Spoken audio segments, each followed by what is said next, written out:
Welcome everyone to the Environmental Justice and Sustainability Speaker Series, Spring 2022. This is a series that was initially started by the students of the International Environmental Policy Program here at the Middlebury Institute. We welcome all the students who are joining us and all the members of the public who are joining us today. And as the students had begun this tradition, and I'm so glad that they have, I'd like to read a land acknowledgement that I am sitting here in the city of Seaside, just north of Monterey, the working class part of this wonderful Bay Area. The whole city of Monterey and the county of Monterey was known as the Achasta, and we'd like to acknowledge the unceded territory of the Esselen people, Ohlone people, Costanoan, or people known as the Carmeleno, the Monterey Band, the Rumsen, the Chalon, and many others as well in this area. And I'm so glad that not just reading a land acknowledgement, but also that the Middlebury Institute has now a class with Winona LaDuke, who is Anishinaabe of Minnesota, introducing Indigenous sustainability practices, Indigenous economy and sociology and intergenerational knowledge. I'm really glad that both Middlebury College Vermont and Middlebury Institute have really taken seriously introducing Indigenous science and wisdom into the curriculum and also putting their money behind it with scholarships and other courses. So thank you so much for being here today. I'd like to introduce our hostess and moderator, Dr. Luba Zarski. Hi, everyone, and a big welcome, especially to all the students who have turned out for this talk. We're really pleased today to host two really stunning experts in the field of global carbon markets. And I think many of you know that carbon markets are increasingly being relied on. They are growing in response, especially to net zero commitments by countries and by companies. We've got a couple of people who are going to help us understand how they work and really what are the issues here that have to be addressed around these markets. So our first speaker will be Anja Kollmuss, who is joining us from Switzerland. And Anja is the climate policy analyst and affiliated researcher with the Stockholm Environment Institute in Sweden. And those of you who may not know about SCI, it's really one of the leading voices of sort of cutting edge research and thinking on global climate and environmental issues. Anja has other tricks up her sleeve. She's also a grade school teacher, I take it. Is that still true, Anja? That is true. Yes, so just goes to show you don't have to be too narrow-minded in one's life. And our second speaker will be John Myers, who is a longtime, there he is, conservationist, political scientist, writer, and has worked for many conservation organizations, including Conservation International in Colombia. And John is joining us from Colombia today. So each speaker will speak for about 15-20 minutes, and then we'll have a chance to take your questions. So please jot them down. So Anja, please take it away. Okay, so I will try to share my screen.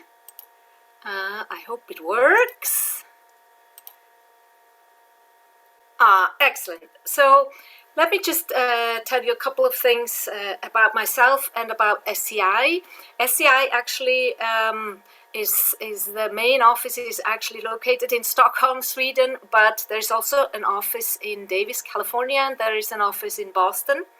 And I actually used to work in the Boston office. So if the students are ever looking for internships, the Davis, California office is more focused on water issues, and the Boston office is more focused on climate issues. It's a great place. That's actually how I got started. I did an internship as a graduate student. Now I'm based in Switzerland, and actually after 25 years in the climate field, I decided that I needed to have something else in my life, and I went back to school and became a grade school teacher, and so now I'm doing half and half, which so far works pretty well. So let me talk a little bit about carbon markets, and I'm going to give you quite a bit of information and I'll send you the presentation also afterwards, and there will be a recording. So I'm not going to mention everything because it's a little bit much, but basically there are two main instruments, market instruments, and one is an emissions trading scheme. There you have a cap, and each company that is covered by the emissions trading scheme has to show an allowance for each of a ton of CO2 equivalent emitted. I'll show a map. There's already many systems like that out there in the world. This is very different from what's usually called crediting mechanisms or offsetting. There, a project developer gets credits for reducing emissions or for avoiding emissions. And these credits can then be used in the voluntary market or in the compliance market or by a country to meet its target. And the main issue is really to have cost-effective emissions reductions, because if you have limited resources, then of course it would be, it is at least, in the short or midterm, it's good to maximize the reductions. If this actually holds true in the long term is another question. So why do carbon markets work? Here is a picture of pretty bad smog, just to show that smog is a local problem. If you reduce smog in one city, it doesn't help another city. By the way, fossil fuels produce are causing about every fifth death on the planet. So it's actually it's not just a climate problem, it's a huge public health issue. Climate change is a non-localized problem. So it actually works. If I reduce my emissions in Switzerland, everybody will benefit. So this is why these carbon markets actually work. Here, just a quick map that shows emission trading schemes. That's, again, where you have a cap. It's actually not the most up-to-date. I just put a link for an organization that has lots of information on these different emissions trading schemes. I'm not going to focus much more on emission trading schemes. I'm really going to focus on crediting mechanisms, offsetting. That's kind of I use those synonymously. So there are many different offset mechanisms, crediting mechanisms. There is Article 6 of the Paris Agreement that regulates international carbon markets. Before that, we had the Kyoto mechanisms. The Clean Development Mechanism is where developing countries could realize projects in their countries, and then developed countries bought them. Or project developers in developing countries could implement projects and then sell them. Joint implementation is the little brother of the Clean Development Mechanism. It's between industrialized countries. These two markets have generated most credits, most offsets that have been generated so far, and there is also most research has been done on those two mechanisms, and that's also where I spent many years. There are also many voluntary, subnational, and bilateral mechanisms. I've just listed a few of them. Climate Action Reserve, that's the one that got folded in to the compliance system in California. That I'm sure you're familiar with that, and the gold standard and voluntary carbon standard, which is now called Vera, are just some of the most famous voluntary standards. So in arguments in favor of carbon offsetting, it's flexible.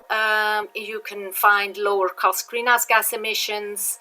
You can invest, I wrote new technologies, but of course you can also invest in afforestation or forest protection, and you can also have other social and environmental benefits.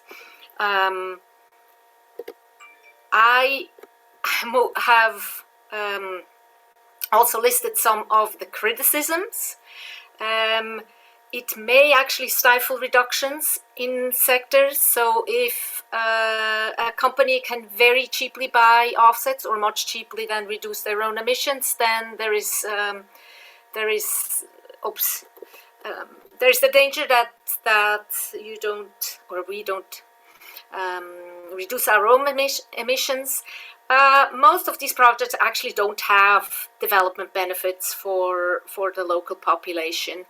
And some of them actually even had negative impacts, such as, large dams, large hydro dams where people have been displaced.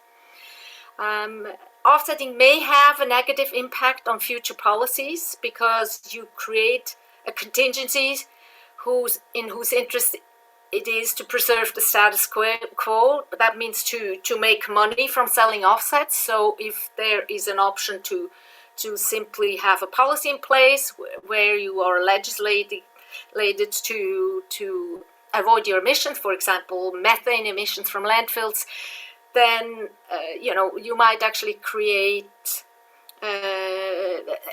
disincentives to go ahead with such policies. And the last point is really the most important one, which is it may actually lead to more greenhouse gas emissions. And that's for a number of different reasons. Here, this is the last slide where I go back again to both systems. In the emissions trading schemes, the thing that is dangerous or that makes the systems not work very well is if you have too many allowances in the systems, if you have over allocation. This has been the case in almost all emission trading schemes that have been started so far. Some of them have more successfully dealt with that surplus than others. Here in Europe, we have the EU emissions trading scheme. It's the largest one, if you don't count the Chinese system that just started very recently. And we have a huge surplus problem, and we have only partly addressed it. So that's why the ETS has not been so super successful. But we have made some progress, but it's been really, really hard political work. I've been in the last revisions of the emissions trading scheme. I was lobbying, or I was helping NGOs who lobbied for better. For improvements, and it was hard-won battles. So I'm going back to crediting mechanisms, offsetting. There, the main issue is so-called additionality. So that means if the project happened because of the revenue stream it makes from selling the offsets. If this is not the case, it may still be a good project, but it doesn't lead to additional emissions reductions. So if I then purchase such non-additional emissions reductions, but I still count them towards my emission reduction goal, it actually creates more emissions compared to a world where I meet my own reduction target by reducing my own emissions. And that is what happened on an international level, because countries purchased a lot of these credits to meet their emission reduction schemes. Then you also have some issues with quantification of emissions reductions. That's actually especially the case in forestry projects, and I'll say a little bit more about that because I know John will talk about forestry projects later on. And then also what's important is how long can a project generate credits. So if a project has already been generating credits for 10 years, does it really make sense? Shouldn't it be considered business as usual by then? I was involved in some larger research projects that looked at both joint implementation and the clean development mechanism. And what we found is that about 3/4 of all the offsets did not generate the reductions they claimed to have generated. Did not lead to the reductions they claimed to have achieved. So this is not a small problem. We did sort of back of the envelope calculations by how much this undermines the European climate targets, and it's about 1 billion by 1 billion tons. So it's really significant. It's compared to if they had reduced everything in the EU themselves. And these countries have recognized this, and the EU, for example, does not allow for offsets anymore in its new target for 2030. So there has been awareness about this, but in my opinion, unfortunately, the offset markets are still heavily relied upon also in the voluntary market by companies. I'll quickly talk about, because I don't think I have that much more time. Can you give me a time check? Sure. So you've got, maybe 3 minutes. Okay. Yeah. So there's basically, with forestry or land use or nature-based projects, you have two types. You have the ones where you actually plant new forests, and then you have where you protect existing forests. This is, of course, incredibly important. We need this if we want to have any chance of staying below 2 degrees, let alone 1.5. But as offsets, they have major issues. They have the two main issues is permanence. So you have to ensure that these forests keep standing. If they burn down, if they're cut down, if they're destroyed by pests, they of course then release back the CO2. There is leakage. That means if you protect the forest in one place, it may be cut down in another place. This is especially difficult if you have global commodity markets. So very simple, if the demand for meat doesn't go down, if the demand for feed doesn't go down, then likely you just see a shift in where the logging occurs, and this is hard to take into account, and it's also hard to establish. Of course, forestry projects can have really nice co-benefits, like preserving biodiversity, but only if you don't plant plantations. But if you, for example, protect existing forests, that can have high co-benefits. So I don't have that much time, so I'm going to race through my slides.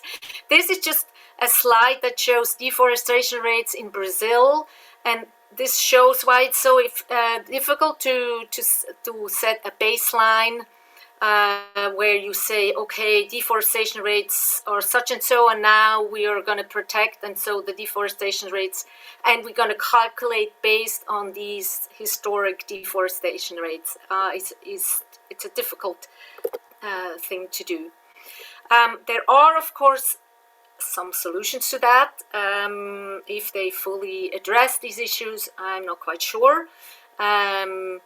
Non-permanence you can address by having buffer zones, or by issuing temporary credits, or by compensating reversals. And leakage, again, it depends very much on the situation. Global leakage remains a challenge that's hard to address if demand shifts somewhere else. And so now I'm just switching to the last question, which is offsets. Are offsets still the solution to employ? This is actually a very old cartoon I used, I think, 2007 the first time, and I still think it's quite apt. And just a little reminder where we are at. CO2 emissions are in blue, and you actually see, where they were when I was born and where they are now. So it's actually, we are not really in a place anymore where we can offset emissions. If we look at who causes them, the richest 10% cause 50% of the global CO2. And just in case you doubted it, we all belong to the richest 10%. And so there's a huge equity issue, which is exacerbated with offsetting, because it's of course the rich that can afford to offset. So in my summary, assuring quality is very difficult. The remaining CO2 budget is incredibly small. It really doesn't allow us to delay any action. And we need large-scale change. I don't think project-based initiatives really will get us there. It's big policy changes, and of course we need financial support for climate protection. So my suggestion would be, or my recommendation would be, if you find a good forestry project, and I'm sure John will just tell us, and will tell us about good forestry project, by all means support them financially. Don't think of it as neutralizing your emissions, as offsetting your emissions. And maybe even more importantly, make sure that you fight for the political change that is needed to really see a large-scale shift. And that's the end of my presentation. And at the very end, I just have a few links. When I send you the presentation, they will actually be clickable. Terrific. Thank you so much, Anja. That's a great introduction and a nice tee up for John. So take it away, John. Sure. Yeah, that was a great presentation, Anja. Thanks a lot. I think one of the biggest challenges in this is that I just remember looking, if you go to LinkedIn and you kind of look at what this debate looks like, you have people on one side that work for, organizations like Vera and South Pole, engaged in a holy war with people from Greenpeace and The Guardian, and there's not a lot of listening going on, and it's not very effective, right? So I think one of the things I really appreciate about this type of discussion is that we're listening to each other, we're sharing what we've learned, and we're engaging with the students to see where we go from here. Thanks everybody. Thanks very much for the invitation. Thanks to Middlebury, my alma mater, the Center for the Blue Economy, Anja for joining us, Lula, Rachel, and Jeff Langholz. I want to be real specific. If someone could pull up my slides, Rachel, that would be great.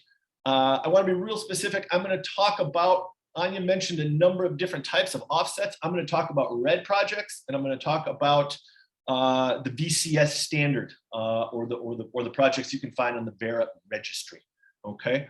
A lot of what I'm going to talk about, I wrote about in an article for the Stanford Social Innovation Review. That article is actually, there's a summary of that article in the new print version. It was picked as one of the best articles of last year, so I was happy about that. Next slide, please. I was a Peace Corps volunteer in Bolivia, so that really was formative for me in terms of working and listening to local communities. Next slide, please. Before long, I became obsessed with Colombia. I've spent a lot of time working, studying, traveling, spending time in Colombia working on conservation issues as well as writing. Colombia is a real interesting place to be right now with regard to the climate offset debate. One of the reasons for that is because Colombia has a carbon tax. Next slide, please. I remember reading this paper when I was a student at MIS and just completely freaking out and thinking, God, I got to get back there immediately. This was a paper that was published in conservation biology. Next slide, please. I'm going fast at the beginning because that's what I learned how to do so that I have enough time at the end. So this is a national park in Colombia. It's called La Macarena. It's an emergence of the Guiana Shield right in the middle of this transition zone between the Amazon and the Llanos. And unfortunately, you know, this is what a national park, this is what many national parks in the neotropics look like. Why does it look like that? Well, there's a number of reasons. One, you know, the parks are underfunded. Two, that means the state is not really present. Three, there's all sorts of criminal activity that ranges from you know, land grabbing and illegal cattle ranching to the cultivation of illegal crops, coca crops, the crops that are used to produce cocaine. Next slide, please. So in July of last year, I got a call from a guy named Charles Bedford. Charles is a former colleague of mine from the Nature Conservancy, and he wanted to talk because he recently helped to found a carbon fund called the Carbon Growth Partners. And he asked me if I could help do some research and to do due diligence on some of the projects that they were thinking of investing in. The first project he asked me to look into is a project called Mataven, which was a REDD+ project, one of the very first in Colombia, established in a place called the Selva de Mataven Unified Indigenous Reserve. So as I started doing my research on the Mataven project, I found this report called 2 Shades of Green. And one of the things that I found interesting about the report is that it was written by, you know, it was written by Climate Walks in Belgium, who were speaking very poorly of a project, saying that it was basically, they're characterizing it as selling hot air credits. And I had a suspicion that they hadn't actually gone to the project to look at it. So I thought, this is interesting. How about I go to this project and write an article about it, and then we'll see, because I didn't, you know, I was obviously doing my homework, but I knew to be a little skeptical of these type of arguments. Next slide, please. And, you know, this type of stuff isn't uncommon at all. I'm a member of Greenpeace.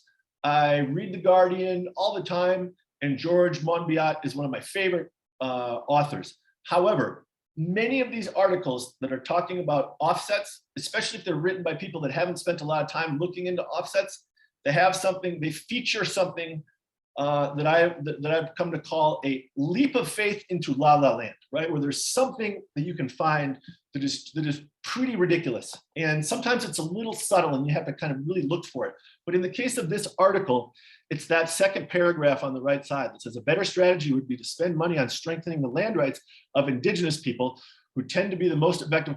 Okay, I agree with that. I think everybody agrees with that, but that's not going to happen fast enough to reduce emissions and to meet the targets set out in the Paris Accord, okay? So we can talk about all this stuff in the question and answers, but, and I found this to be very characteristic, and a lot of the writing that's been done about, or a lot of the press that's gone out about carbon offsets and REDD projects, there's a lot of people that are cherry picking their examples and then using those cherry-picked examples to say carbon offsetting is the best or carbon offsetting is the worst. And the truth is that it's kind of in between, and that it can be improved if we're intelligent about what type of reforms we are arguing for. Next slide, please. So this is the Selva de Mataven. This is a land cover map. So I went out to the Selva de Mataven to look at the project and write that article. Also to share with Charles and the Carbon Growth Partners what I thought about it.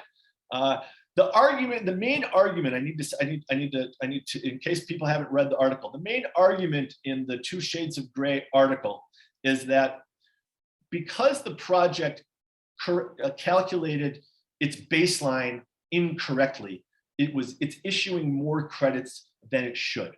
Okay, so I'll get back to that at the end. Next slide, please. This is an illustrated map of the same place, and what I did during the time that I spent there, I hired a producer and a videographer, and we spent 2 weeks in a boat driving around in three of the main principal rivers, visiting local communities and talking to them about the project and their perception of it. And it was eye-opening. And I've told a lot of people, for someone who's basically had a lifetime of adventures, this was the adventure of a lifetime for me. It's a really interesting place. It's located in the department of Vichada in Colombia. Vichada has about 140,000 people in an area that is larger than Sri Lanka. Sri Lanka has about 25 million people, right? So extremely low population density. And all of the people that live in the Selva de Matavén are indigenous.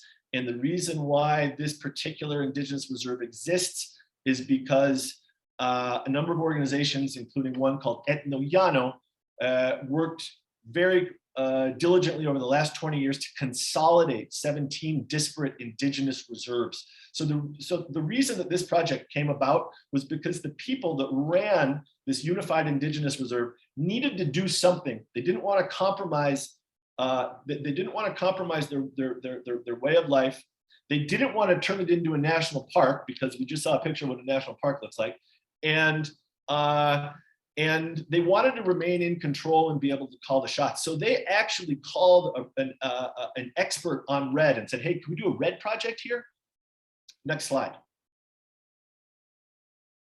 So the other case study I'm going to quickly tell you about is in Peru. There are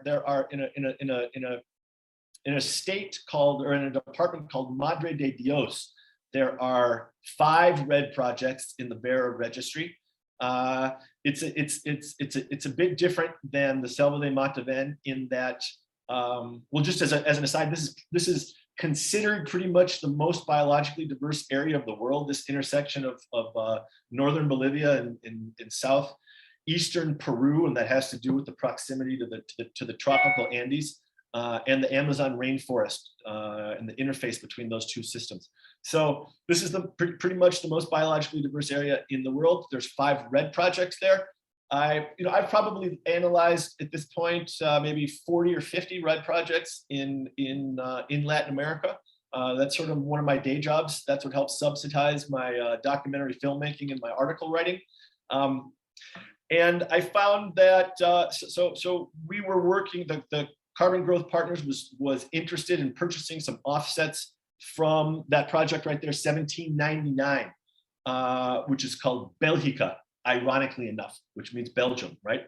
And I wanted to go to have a look at Madre de Dios, at the Tambopata National Reserve, and see what it's like. Next slide, please. Because as I started to do my reading, I found out that illegal gold mining is a major problem there. And this is a picture of Tambopata, of a protected area, and this is what it looks like when there's illegal alluvial gold mining, which means gold mining that occurs in rivers, right? It's a horrendous process, and it devastates the environment and forests in particular. So this particular intervention is called this particular site is called La Pampa. So if you Google images of La Pampa and the Madre de Dios, you'll see all sorts of information about illegal gold mining. So I wanted to go there. I made special arrangements to go there. Next slide, please. And I visited from the highway, what it looks like in this area. And so this is a picture from the highway looking into the multiple use zone. This is not a permitted activity. There's 30,000 people that live there. There's been millions of dollars that have gone into international cooperation projects to reduce this kind of stuff. Mostly what it's done is displaced it. And now after those projects have ended, there's 30,000 people back there. And this particular scenario leads to 15,000 hectares of deforestation a year in the most biologically diverse place on Earth. Next slide, please. So one thing that's important, as I was reading these holy wars on LinkedIn, I thought it was really important to go and to understand the type of people living inside these red projects, right? So this is a woman named Dolores. She's a cacao farmer in the Tambopata buffer zone, which is one the agriculture projects, cacao farming, Brazil nut farming. Those projects are funded by the proceeds of selling carbon credits from the Madre de Dios buffer zone. There's an NGO called AIDER, which is a conservation NGO that manages 3 of these projects. They're a great organization. And the fact that there is, this cacao project, even though it pales in comparison when we talk about the scale of the illegal mining activity, because of its existence, there's basically, the rest of the buffer zone doesn't look like that picture that I just showed you of the illegal mining, right? The cacao farming facilitates connectivity between important areas. It also helps generate economic livelihoods for the campesinos that live there. It's an interesting area. Most of the people, very, very few people were actually born and raised in this area. It's mostly indigenous people from the highlands that have been migrated over the last 50 to 75 years. It's an area that was also devastated by the rubber boom before that. Next slide, please. This is what a cacao pod looks like, in case you don't know. This was from the Mataven project, but this was, what I saw after visiting these 2 projects were that the red projects, in addition to stopping deforestation, which is their main purpose, they were also helping local communities with things like food security, with even things like cultural survival. I can talk about that a little bit more in the case of the indigenous groups. Education, providing grants using the sale of red proceeds, red carbon credits to fund scholarships for people in a place where the government, again, is not present. Put in facilities for potable water. All that stuff is in the video and in the Stanford article if you want to look more. Next slide, please. This is a young family that I met in the Selva de Mataven. This young man had seen his father killed in an illegal gold mine not far away from the Mataven project. And when I asked him, how he sees the future, they also are participating in these cacao projects in a red, that's part of a red project. He said that he much preferred that than working in this illegal gold mine that wasn't very far away. Next slide, please. So this is a student inside of a school in Mataven. So next slide. What did we learn? What have I learned so far in this? Well, as I said in my first point, when it comes to this debate, don't generalize. We need to be specific about what we're talking about. It's also important to be open to changing our mind based on information and experiences. I believe strongly that a well-designed, properly implemented, effectively regulated, all of these are huge challenges, projects are effective at reducing deforestation in the projects, okay? Red plus projects can be especially effective where there are clear land title arrangements that are codified in the Constitution, as is the case in Colombia, as well as in protected area buffer zones. Those are 3 areas where I believe red projects work very well. It's really important, I believe, to think critically and to do your homework before criticizing, right? There are people that live in these projects, and I think it's when I read the article in the first article that I talked about, I had this project, pretty sure that they travel business class to UN meetings and order Uber Eats, right? And I just didn't think that they needed to be necessarily saying that this project was selling hot air. Listen to the people on the ground in the tropics being affected by the projects. Don't cherry pick the worst examples or the best examples and say this is how it is, because that's just simply not true. Don't be naive, be on the lookout for carbon cowboys, government corruptions, and propaganda, right? These are all major problems and major challenges, right? And I think we need to be careful about this discussion. There's a big discussion now that something called nesting or jurisdictional red or results-based frameworks are better than this project-based framework. And I will tell you that in a country like Colombia, That's not the case and that has to do with corruption. That has to do with a lack of funding in general for the environmental entities. And there's no better example, and this is going to be my next project, than a project called Visión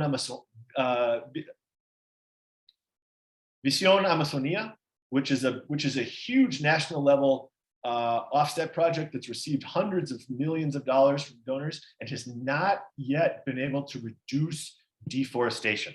So if anyone who's listening is interested in being a co-author on this project, please talk to me, because I'm going to start working on this soon. It helps if you speak Spanish and maybe would be potentially interested in going to Colombia. And then finally, I'm also looking for, this is a shameless plug, I'm looking for someone to help me analyze RED projects in Brazil. So someone that speaks Portuguese and has familiarity with Brazil, that'd be a big help as well. So next slide, please, and then I'm wrapping up. So how do I evaluate RED projects? Well, this is a quick and dirty laundry list. First, I organize and evaluate the documents. I actually have an assistant that helps me do that, because there's a lot of documents out there, and that's kind of the first place to start.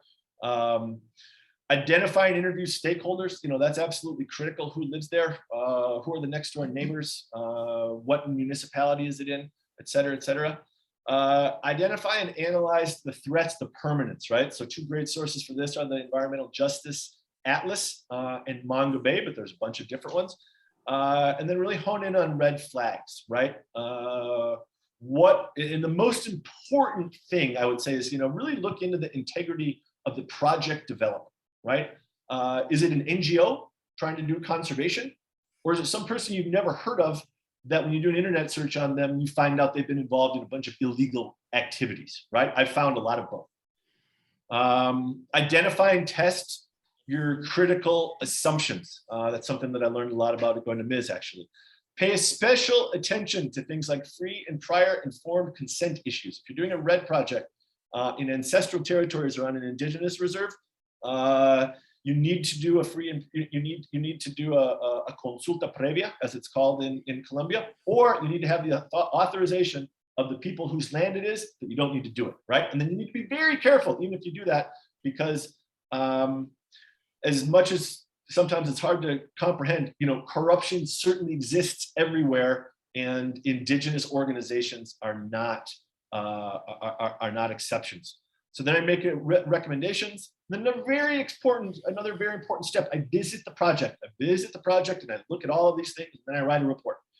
And then, one thing that I really like about this organization, the Carbon Growth Partners, is that the proposals are beneficial to local NGOs and local communities in terms of how the payments are made, profit sharing agreements. So if the price of carbon credits goes way up, Carbon Growth Partners will share 20% of those profits with the community or with the NGO that developed the project and is working in the community and is putting those resources towards conservation. Or help with media, help with knowledge sharing, help with a lot of these smaller organizations that have big problems with legal and administrative assistance. So that's another area where the group likes to help. And then I think that's it. Last slide. That's it. All right. So I hope I didn't go over my time. I'm doing really fast there, but Thank you. we want to save some time for All questions. right.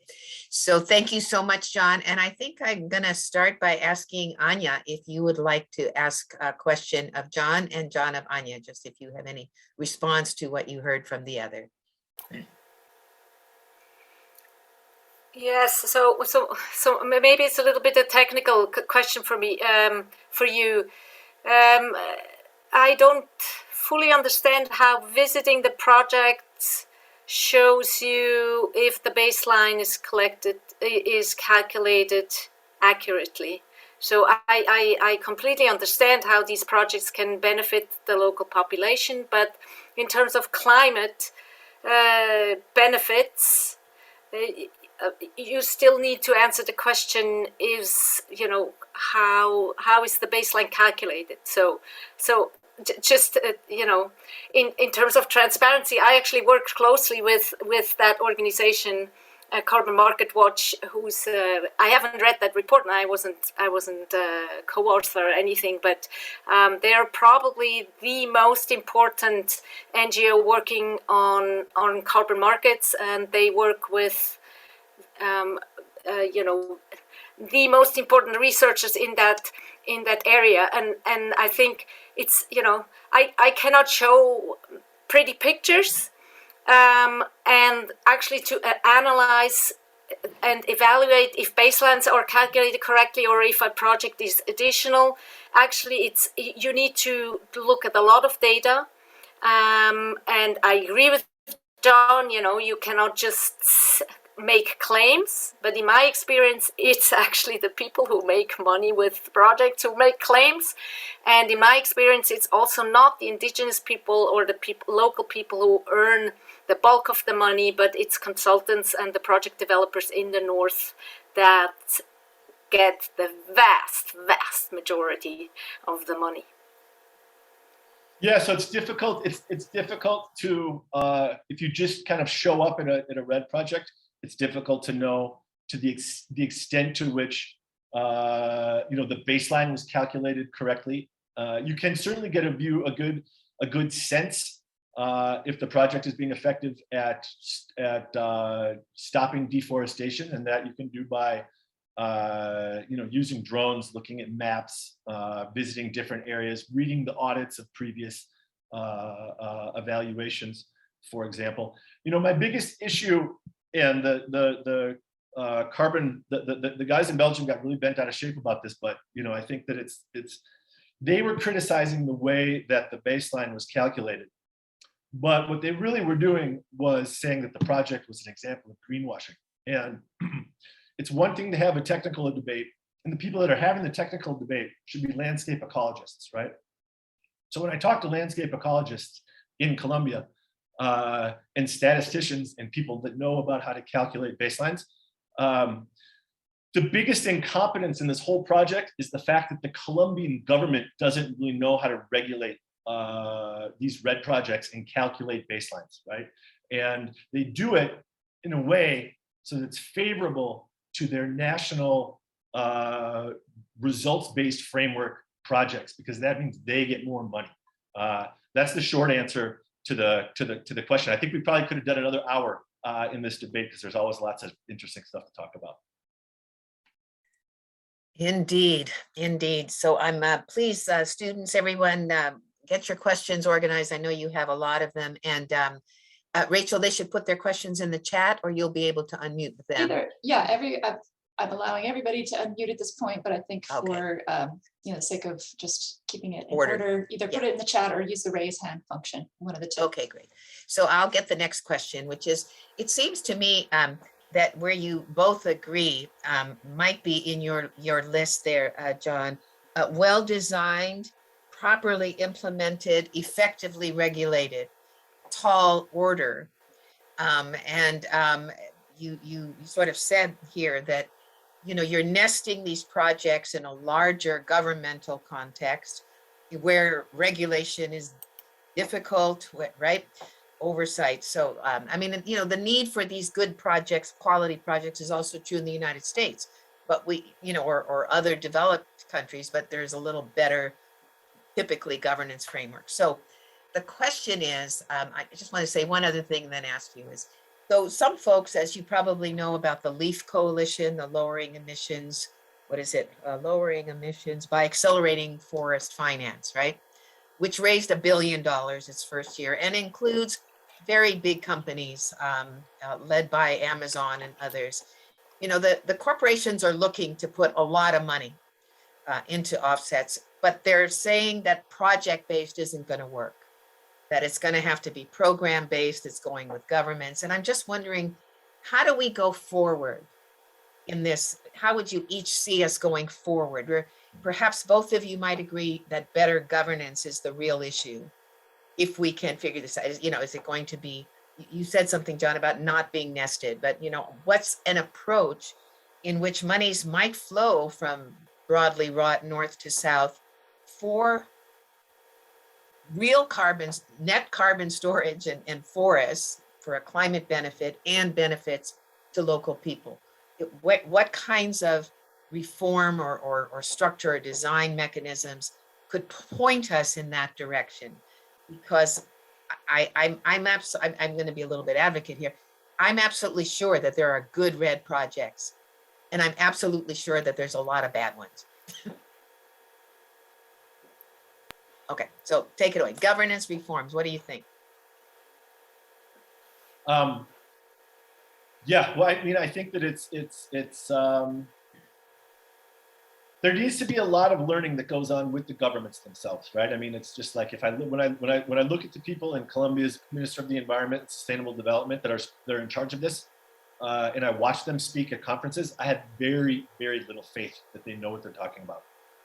And I think that they do things in a way that so one of the big problems in a place like Colombia, right? If we're moving toward this, this national red nesting and jurisdiction and all of that, is that and I'm pretty sure, like I don't know, so I'm going to do the homework and I'll write what I find out, right? But I'm pretty sure that when I do this article about Visión Amazonia, what it's going to show is that a whole bunch of the money that came in went to keeping the lights on at the Ministry of the Environment, because the Ministry of the Environment is broke, right?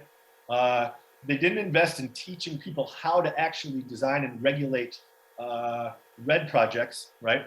And then there are a number of other missteps along the way that have to do with leadership and program in design and setting goals, and then making sure that your activities actually lead to progress towards those goals, right? So anyway, I think what's really important in this particular period where we are is to evaluate results of good projects, evaluate results of bad projects, and learn and inform governments about how to regulate them. Yes, I mean, I think John and I disagree on many things, but I think we both agree that it's difficult and it's messy. You know, it's like if you deal with corrupt and incompetent governments, it's very difficult to implement good projects, and it's also very difficult to have, wonderful solutions. It's always gonna remain a struggle. What is clear is that much more funding is needed and much more pressure is needed from the north. So, we see now with this war or also we've seen with COVID, how things can shift quickly, how, governments can quickly implement change that for decades seemed impossible. And I think, it's gonna remain really difficult as long as we don't have, as long as there is a lack of political will. And it's this combination of lack of political will together with incompetence, which is hugely challenging. So I wish I had simple answers how to do this.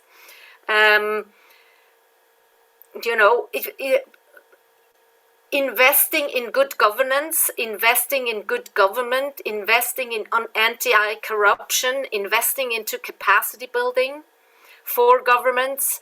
These are all, not super sexy things, but these are actually things that are needed to see change in the mid or long term. Students have questions. I'm just going to have one quick follow-up. Anja, do you think that the direction of the LEAF coalition, which is towards working with governments in a program way, do you think that's a good step forward? I don't know. It's not. I don't know it well enough to really speak. We'll to speak to it. We'll see how it evolves too. It's very early days. Yeah. Okay, so Rachel, are you going to moderate this question? So Harrison, go ahead and unmute yourself and ask your question. I see a question here about the recent COP and the status of additionality criteria for qualifying projects. So red is kind of it's a different beast. It's not part of Article 6. So I can only speak to Article 6 of the Paris Agreement, and there actually the rules. There was a lot of fighting about the rules, and at the last COP in Glasgow, they actually agreed on the rules, and they're not that bad. This doesn't mean that you end up with good carbon credits, but I have to say I was. I was not too unhappy with the rules they put in place for avoiding double counting, for these are technical issues for how to compare different kinds of targets. So if one country has a single year target and another country has a multi-year target, so the question, the rules are not that bad, but still the proof lies in the pudding. It's really or let's say the devil lies in the details. It's really then how it's going to be implemented by the different countries that's going to show if it can be done with any kind of integrity.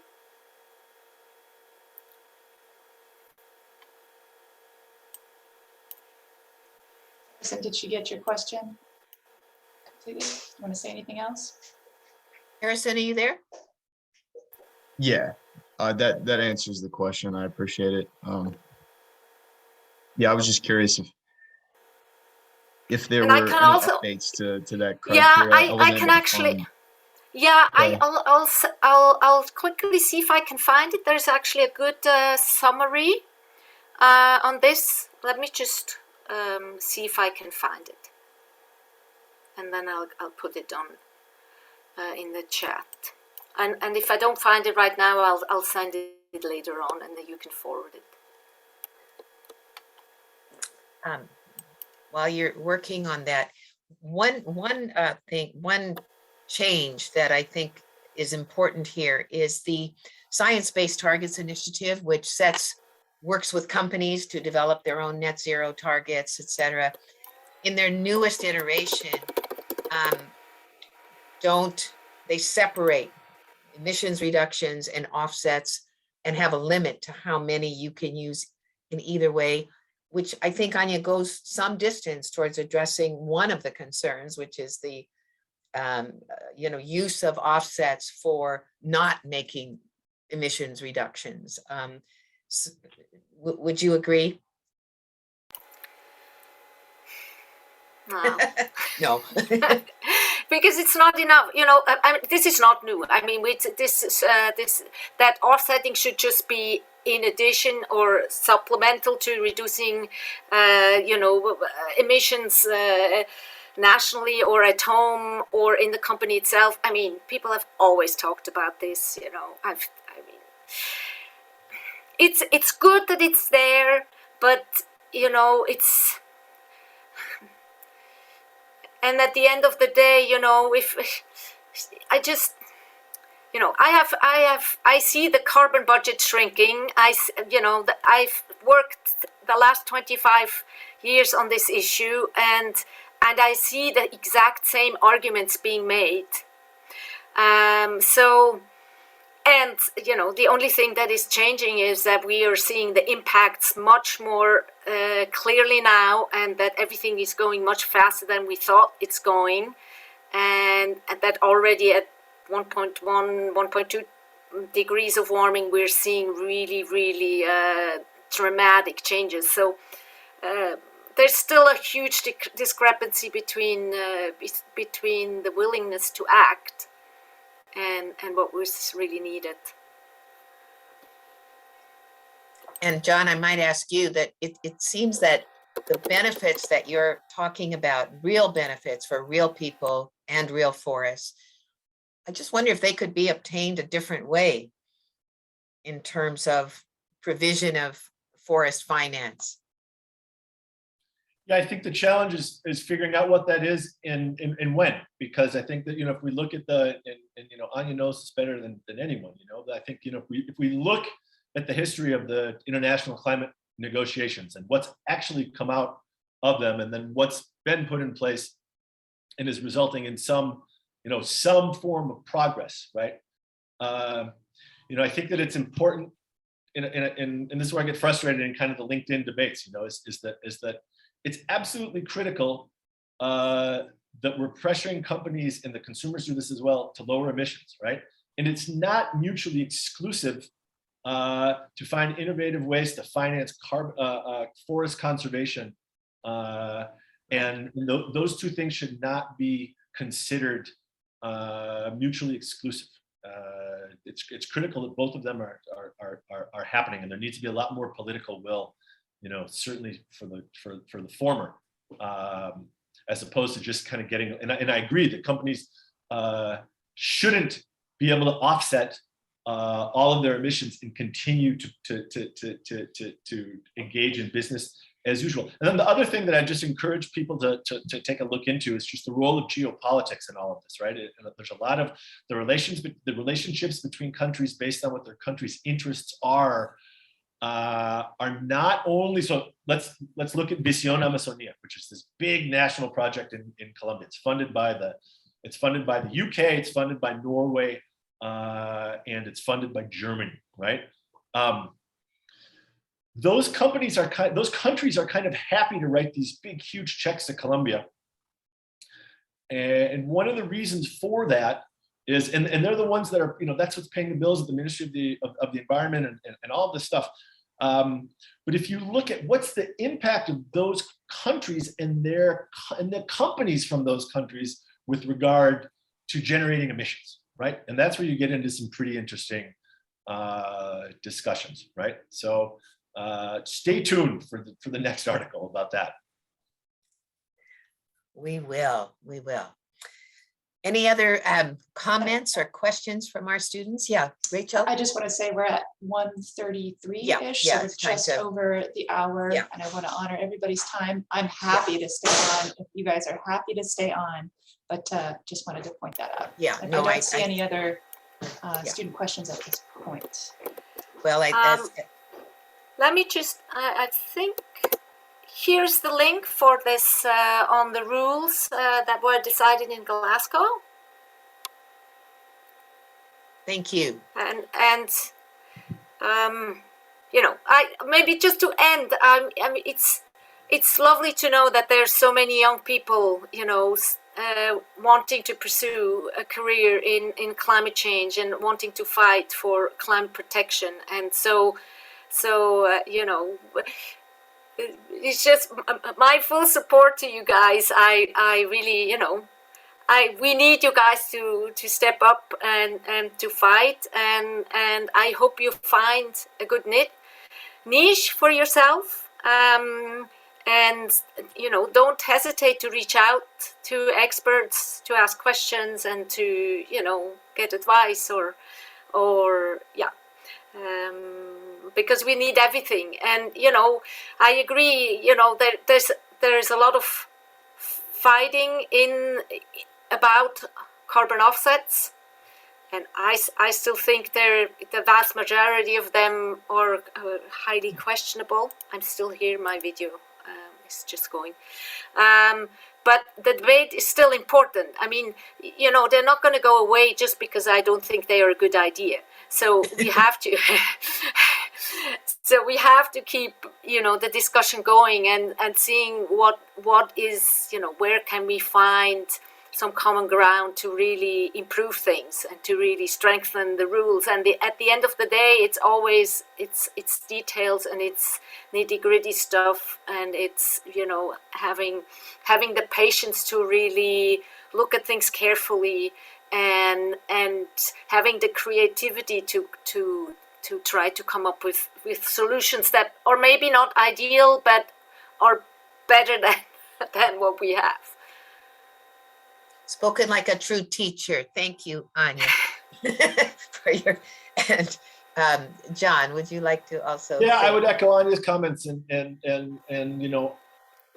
all of us here care about climate change a lot, care about conservation, care about the environment, care about, I won't make big assumptions, but people, I would say. I think that's probably a safe thing to say.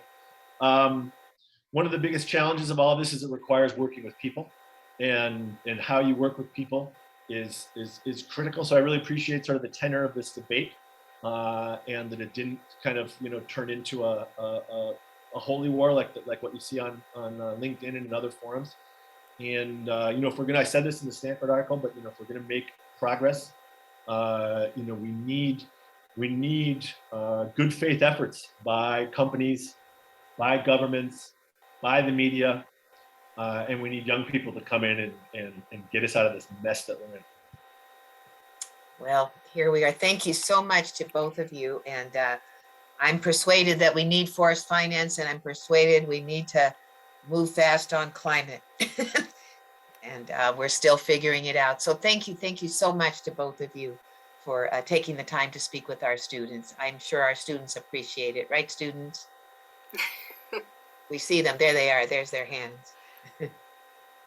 Yes, and thank you. And any resources that you want to follow up with me, I'll post on the announcement for this this program, and then I'll be putting out the video from it as well. So I'll let you know. Okay. Yeah. All Thank you right. so Thanks so much, both for your everyone. time. Thank Students, you. Thank you. students, feel free Bye-bye. to contact me as well. My email's in the presentation, and I think everybody knows how to get in touch with me. Great. Thank you Thank so you. much. Allows the students to get in touch with you. Hi, everybody. Bye-bye. Bye-bye.